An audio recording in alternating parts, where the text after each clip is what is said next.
আজকে আমরা স্বাধীনতার নামে যা করি, আসলেই কি বাস্তবে মানুষ স্বাধীন? বলেন তো, মানুষ স্বাধীন? মানুষ স্বাধীন না। মুসলিম শব্দের অর্থ কি?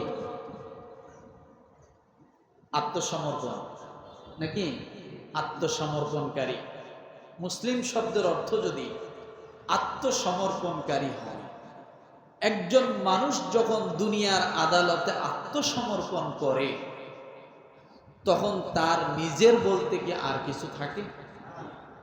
কথা বোঝেন নাই মনে হয়। একজন মানুষ যখন আত্মসমর্পণ করে আদালতে, তখন তার নিজের বলতে আর কিছু থাকে? থাকে না। তখন সে আদালতের যখন দ্বারস্থ হয়, সমর্পণ করে নিজেকে, আদালত যা রায় দেয় তা তাকে মেনে নিতে হয়।